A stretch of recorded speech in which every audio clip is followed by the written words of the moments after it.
আজ ভাঙড়ে হাই মাদ্রাসা অভিভাবক প্রতিনিধি নির্বাচনের অভিভাবকরা যে নমিনেশন করবে তার দিন ছিল।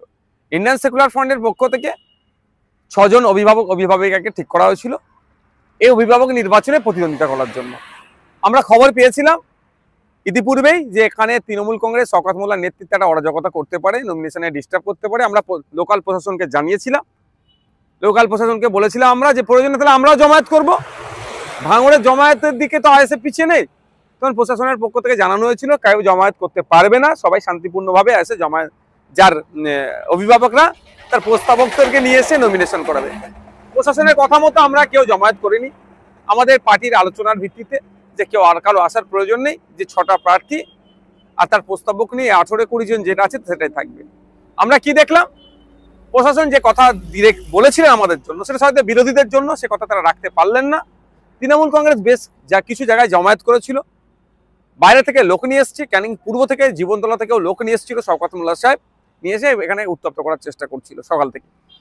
আমাদের যখন যারা অভিভাবকরা তাদের আপনার প্রার্থী প্রস্তাবকদেরকে নিয়ে থানার ওখানে পৌঁছাই, মানে একটা পয়েন্ট করেছিল, ওখান থেকে আমরা একসাথে গিয়ে আমাদের মাদ্রাসায় গিয়ে নমিনেশন দেবে। আমরা ভিডিও দেখতে পেলাম, আমাদের কাছে ফুটেজও আছে। থানার মধ্যে থেকে তৃণমূল কংগ্রেসের আহসান মোল্লার নেতৃত্বে, যে আহসান মোল্লা শওকত মোল্লার ঘনিষ্ঠ, তাদেরকে টেনে বার করে নিয়ে যে মারধর করার পরে প্রশাসন সবাইকে যাদের আক্রান্ত হয়েছে, যারা থানার মধ্যে ছিল, থানার কম্পাউন্ডের মধ্যে ছিল, তাদেরকে বার করে দিল, মারধর করেছে, মহিলারাও বাদ যায়নি। প্রশাসন বললেন যে কাউকে জামায়াত করতে দেব না, নিশ্চিন্তে থাকো। প্রশাসনের কথায় আমরা কোনো জমায়েত করলাম না, উল্টে আমাদের কর্মীরা, আমাদের অভিভাবকরা আক্রান্ত হলো। আমরা এই বিষয়টা ছাড়বো না, আমরা এই বিষয়টা ছাড়বো না। থানার ওখানে হচ্ছে, থানার কম্পাউন্ডের মধ্যে যে থানার সামনে হচ্ছে, থানার সিসিটিভি আছে, সেই সমস্ত নিয়ে এটার শেষ দেখে আমরা ছাড়বো, 1 নম্বর কথা। 2 নম্বর কথা হচ্ছে, শওকত সাহেব গণতন্ত্রের কথা বলে, শওকত সাহেব বাংলার কথা বলে, অনেক গল্প শোনায়, বিনা একটা সামান্য মাদ্রাসা নির্বাচন।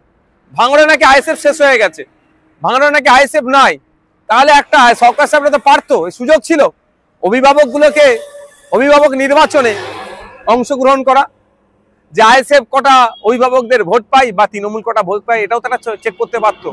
যদি আইএসএফ শেষই হয়ে যেত তাহলে আমাদেরকে ডিস্টার্ব করতো না।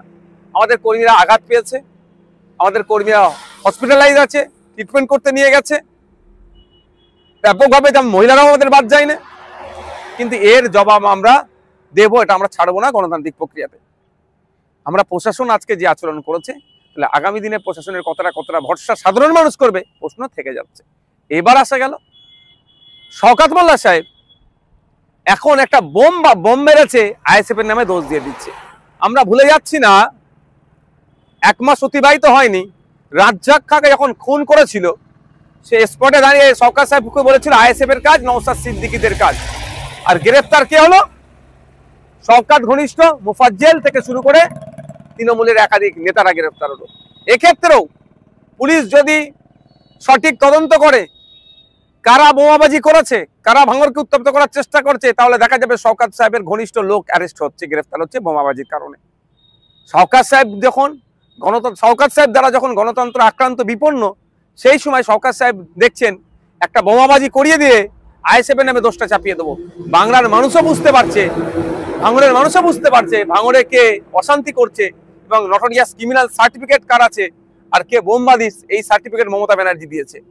তবে এই নোংরামি, এই অরাজকতা, এই অগণতান্ত্রিক পরিবেশ বেশি দিন আর নয়।